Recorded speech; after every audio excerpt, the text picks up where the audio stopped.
Bonjour à tous, je suis ravie de vous retrouver pour cette nouvelle année que je vous souhaite heureuse et innovante. En restant dans le thème de l'innovation, je vous présente notre nouveau rendez-vous du jeudi, les YouNews. Celui-ci regroupe 3 formats, le JT de début d'année, la série du jeudi 3 minutes pour convaincre et sa YouNewsletter qui seront votre support d'échange et de travail chaque jeudi et dont vous verrez la bande-annonce tout à l'heure. Aujourd'hui, le journal va vous permettre d'avoir toutes les réponses aux questions que vous vous posez sur la nouvelle loi de finances. Dans ce domaine, l'expertise étant de rigueur, j'ai donc le plaisir d'être accompagnée par Nadir Zouagui, directeur du réseau, Régine Thébault, DMRGP de la région Savoie, Frédéric Chalton, CAGP, région Lyon Nord-Ouest et Marc Gutin de l'animation commerciale. Bonjour Nadir. Bonjour Laetitia. Je suis ravie de te recevoir sur ce plateau consacré à la nouvelle loi de finances. Alors sur ce sujet, dans quel contexte va-t-on évoluer en 2015 ? Alors tout d'abord, permettez-moi de vous souhaiter, ainsi qu'à tous vos proches, une très belle et très heureuse année 2015. Donc effectivement, le Conseil constitutionnel vient de valider dans sa quasi-intégralité le budget 2015. Il compte très peu de modifications d'ordre fiscal, alors c'est heureux comme ça. Parmi les rares modifications qui vont d'ailleurs vous être présentées au cours de ce journal figure notamment la suppression de la première tranche de l'impôt sur le revenu qui va bénéficier aux 9 millions de ménages aux revenus modestes ou moyens. Les incitations fiscales en faveur du logement et de l'environnement sont confirmées, qu'il s'agisse du dispositif du prêt à taux zéro qui est étendu aux logements anciens, de la mise en place d'un abattement supplémentaire de 30% sur les plus-values de cession de terrains à bâtir. Attention, les cessions devront être réalisées avant la fin 2015. Et enfin, l'abondement du crédit d'impôt pour la transition énergétique. Et selon toi, quels sont les enseignements que nous pouvons en tirer ? 2 enseignements, dont un d'ordre général. L'enseignement d'ordre général est qu'à l'heure du digital, notre clientèle dispose d'une foultitude d'informations qui la rend plus informée et donc plus exigeante. Renforcer notre expertise, notamment dans le domaine fiscal, doit nous différencier de nos concurrents et devient donc un vrai facteur clé de succès pour nos clients. Bien connaître la situation fiscale de chacun de nos clients en nous appuyant sur leur avis d'imposition est un préalable indispensable à la délivrance de conseils de qualité. Dans un contexte de taux bas, contribuer au bon choix de placement de nos clients est un enjeu majeur pour nous. Le deuxième enseignement vient du fait que la nouvelle loi de finances n'a pas modifié la fiscalité de nos produits phares, comme le plan d'épargne logement, le PEA ou l'assurance vie, qui sont et qui resteront d'excellents placements que nous nous devons de mettre en avant et qui seront, à n'en pas douter, les grands gagnants de 2015. J'ajouterai à ce sujet le PERP, qui est insuffisamment connu et qui pourtant répond parfaitement aux besoins de certains de nos clients, notamment la clientèle haut de gamme et la clientèle GP. En synthèse, Nadir ? Alors, en synthèse, vous l'avez compris, nous avons la chance de disposer d'une offre large, riche et compétitive qui, alliée au professionnalisme de nos collaborateurs, devrait, à n'en pas douter, nous permettre de réaliser une excellente année 2015. Et tout de suite, nous accueillons Régine Thébault, DMRGP de la région Savoie. Bonjour Régine. Bonjour Laetitia. Alors, y a-t-il des nouveautés sur cette loi de finances 2015 ? Eh bien non, les changements en 2015 sont peu importants et une certaine pause fiscale semble voir le jour, et c'est tant mieux. Cette nouvelle loi de finances qui vient d'être votée modifie-t-elle les contrats d'assurance vie en termes de fiscalité ? La loi de finances qui vient d'être votée ne modifie en rien la fiscalité attractive de vos contrats d'assurance vie en cas de rachat. De plus, la fiscalité en cas de décès n'a également pas été modifiée par cette loi de finances. La fiscalité en cas de décès du contrat d'assurance vie reste toujours plus intéressante que la fiscalité successorale pour les ayants droit. Alors Marc, je crois que tu voulais intervenir sur la fiscalité du contrat d'assurance vie. Marc qui est en direct avec nous. Oui Laetitia, la loi de finances 2015 a préservé les avantages de l'assurance vie. En revanche, nous conservons une taxe pour les contrats supérieurs à 852 501 € pour être précis, de 31,25%. En cas de transmission uniquement, cela ne concerne pas la majorité de nos clients. Je vais donc reprendre les éléments clés des contrats.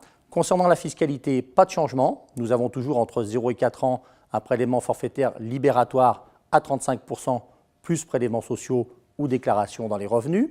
De 4 à 8 ans, un PFL à 15% plus prélèvements sociaux ou IR. Après 8 ans, exonération des plus-values jusqu'à 4 600 € pour un célibataire et 9 200 € pour un couple. Au-delà, taxation à 7,5% ou hier. Depuis le 1er juillet 2012, les prélèvements sociaux sont prélevés annuellement sur les intérêts acquis au taux de 15,5%. Alors les contrats d'assurance vie sont des contrats multisupports. Aujourd'hui, l'indice de l'OAT à 10 ans est à environ 1%. Les fonds en euros vont donc continuer leur baisse. Il faut proposer à nos clients de diversifier leur épargne en investissant sur des unités de compte en fonction de leur profil d'épargnant. N'oublions pas nos fonds éthiques, écureuil bénéfice emploi, écureuil responsable, environnement, qui ont cette année performé entre 6 et 8%. Il est donc primordial que nos clients soient informés et ne nous reprochent pas ce qui pourrait être un défaut de proposition. Alors Régine, j'ai une question d'un de nos clients. Je la lis. Je m'aperçois depuis plusieurs années que la rémunération de mon contrat d'assurance vie diminue. Comment faire pour doper la performance de mon contrat ? Eh bien, notre client a raison. La performance des fonds euros traditionnels de tous les contrats d'assurance vie du marché diminue depuis plusieurs années. Cette baisse de performance est liée uniquement à l'évolution des taux d'intérêt qui sont orientés à la baisse et non pas à la mauvaise gestion de notre assureur. Pour doper la performance de son contrat d'assurance vie, le maître mot est la diversification en unités de compte. Plus il va mettre une part importante d'unités de compte dans son contrat d'assurance vie, en adéquation avec le niveau de risque qu'il accepte, et plus l'espérance de rentabilité de ce dernier sera importante. Le large choix et la qualité des unités de compte sélectionnées permettra de doper l'espérance de rentabilité de son contrat en lui faisant bénéficier des performances des marchés financiers ou de l'immobilier par exemple. Tout cela bien évidemment dans le respect du risque accepté sur cette diversification. Le risque lié à une diversification en unités de compte peut être encadré par la mise en place d'options de gestion dans le contrat. Dans Nuance Plus et Nuance Privilège, ces options de gestion sont au nombre de 4. Sécurisation des plus-values, investissement progressif, optimisation, stop-loss max. Justement, nous allons regarder une intervention de Philippe Wechter qui va nous donner son éclairage sur le potentiel de croissance et sur l'évolution des taux d'intérêt 2015. On l'écoute. En 2015, la croissance, comme en 2014, sera soutenue d'abord par les États-Unis.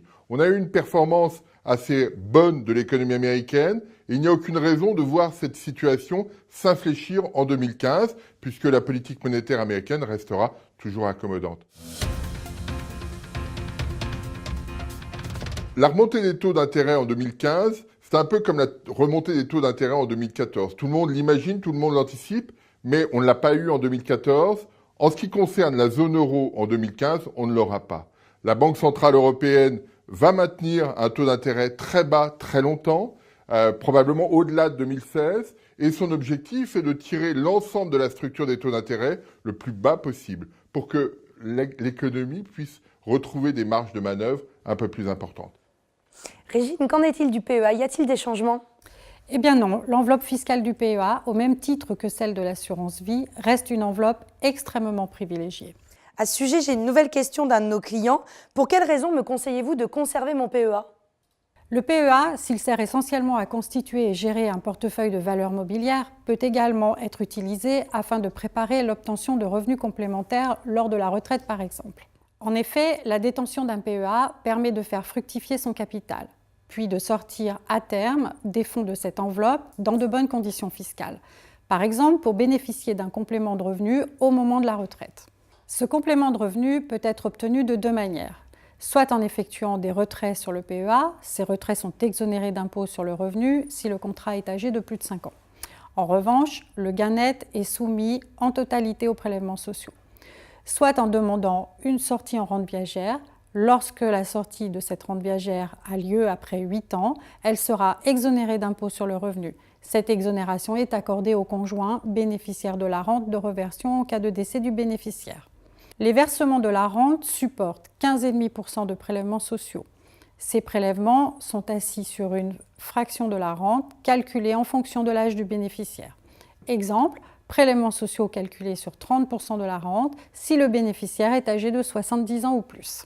Compte tenu de la fiscalité actuelle, autant d'exonérations me poussent à conseiller à notre client de conserver son PEA et à l'abonder jusqu'à son plafond. Je vous rappelle que depuis l'année dernière, un couple peut ouvrir 2 PEA de 150 000 €, soit 300 000 € au total.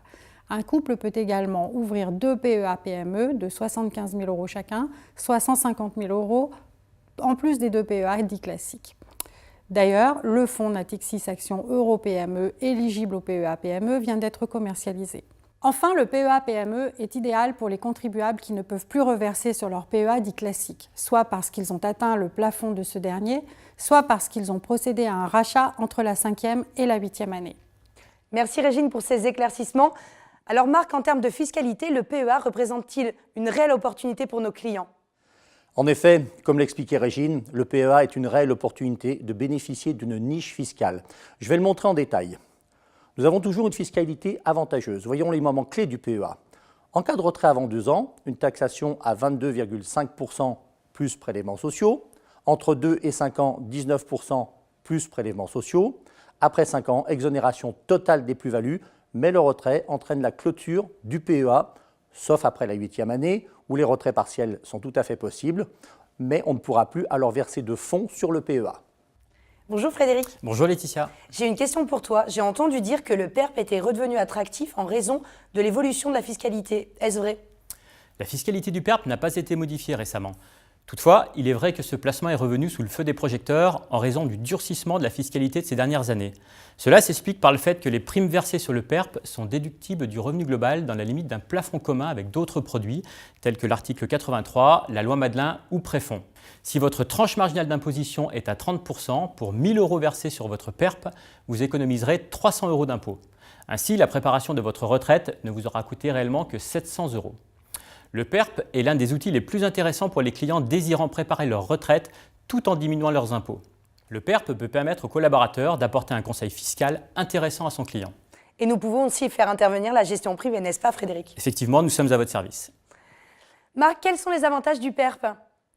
Eh bien, les avantages du PERP, c'est évidemment une réduction d'impôts de nos clients pendant leur période d'activité, un complément de revenus lors de leur départ en retraite, et puis pour nos clients qui sont assujettis à l'impôt sur la fortune, l'ISF, une exonération des primes versées avant 70 ans.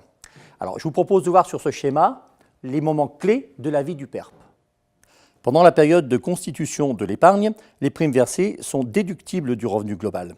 Le plafond de déduction s'élève pour 2015 à 10% des revenus nets de frais professionnels de l'année 2014, avec un plancher de 3 755 € et un plafond de 30 038 €. Au moment de faire valoir ses droits à la retraite, une rente viagère est versée. Elle est imposable à l'impôt sur le revenu, au même titre que les autres pensions et retraites, après l'abattement des 10%. Cette rente est assujettie aux prélèvements sociaux, bien évidemment. En conclusion, le PERP, c'est bien préparer sa retraite tout en réduisant son impôt. J'ai encore une question d'un de nos clients. J'envisage de réaliser un investissement immobilier locatif dans le neuf. Est-ce encore intéressant ? Oui, l'investissement immobilier locatif dans le neuf reste une opération intéressante dès lors que l'emplacement et la construction sont de qualité. C'est ce que nous privilégions dans le choix de nos partenaires au-delà des avantages fiscaux. Le dispositif Pinel vient de remplacer le dispositif Duflot pour tous les biens acquis depuis le 1er septembre 2014. Ce dispositif est caractérisé par un engagement de location de 6 ans ou de 9 ans, prorogeable jusqu'à 12 ans. En échange, l'investisseur bénéficiera d'une réduction d'impôt de 12, 18% ou 21% selon la durée de l'engagement de location. Pour rappel, le dispositif Duflot permettait à l'investisseur de bénéficier d'une réduction d'impôt de 18% étalée sur 9 ans. Depuis octobre 2014, le zonage des communes éligibles à ces dispositifs fiscaux a été modifié favorablement pour Lyon et Grenoble, ce qui permet d'augmenter la rentabilité de l'investissement. Ainsi, un investissement sur Lyon sera plus rentable en loi Pinel qu'en loi Duflot. L'investissement Pinel peut être réalisé soit en direct, c'est-à-dire en investissant dans un bien immobilier, soit de manière indirecte par le biais de l'achat de parts de SCPI. Autre nouveauté, le dispositif Pinel permettra également de louer le bien immobilier à ses descendants et ascendants dès lors qu'ils sont détachés du foyer fiscal de l'investisseur. Cette mesure ne peut s'appliquer qu'aux investissements réalisés en 2015. Merci Frédéric. Alors Marc, quel va être l'impact de cette nouvelle loi fiscale sur nos produits phares ? Eh bien, la loi de finances n'a pas modifié la fiscalité de nos produits phares que sont l'assurance vie, le PEL, le Quadretto, le PEA et le PERP. Par conséquent, ces produits sont fiscalement intéressants et nous pouvons nous appuyer pleinement sur cette offre large et complète afin de répondre aux besoins de nos clients. D'ailleurs, nos atouts et accélérateurs de collecte sont le Quadretto à capitalisation et le Quadretto à revenu, qui est une nouveauté. Cela nous permettra de recycler nos échéances de compte à terme, qui s'élèvent, je vous le rappelle, à 16 millions en janvier et 12 millions en février. Pour vous aider, bien sûr, vous retrouverez dans la GERC et dans Prosper des événements dédiés à l'épargne moyen-long terme. Nadir, le mot de la fin te revient? Alors, en guise de conclusion, je souhaiterais évoquer la période qui s'ouvre devant nous maintenant. En effet, le début d'année est toujours un moment particulier car il correspond à une période de très forte activité commerciale. Un bon démarrage, incontestablement, influence positivement le rythme et les résultats que nous serons amenés à obtenir tout au long de l'année 2015. Mais je le répète, dans la mesure où nous avons une très belle offre et des collaborateurs professionnels et très impliqués, je ne doute pas de notre réussite, de votre réussite, et je suis convaincu que nous allons démarrer l'année 2015 sur les chapeaux de roue. Très bonne année 2015 et très bon business. Merci Nadir. Et chose promis, chose due, nous allons visionner sans plus attendre la bande-annonce de notre prochain rendez-vous des 3 minutes pour convaincre. Et nous nous retrouvons juste après car j'ai encore une surprise pour vous.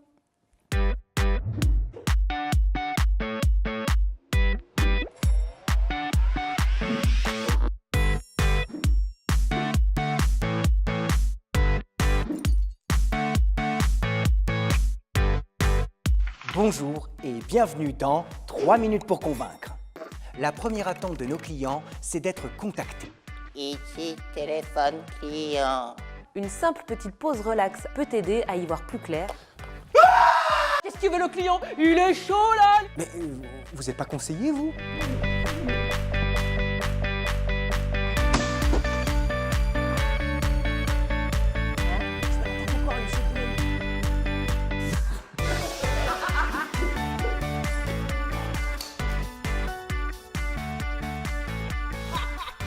Ça part en tigresse derrière toi.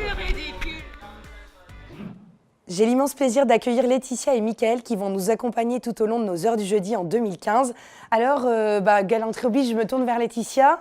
Quelles réflexions t'ont inspiré ces tournages? Alors je me suis rendu compte que c'est un métier qui est complexe et qui nécessite des mises à jour régulières des connaissances et que c'est vraiment un travail de tous les jours. Et toi, Mickaël?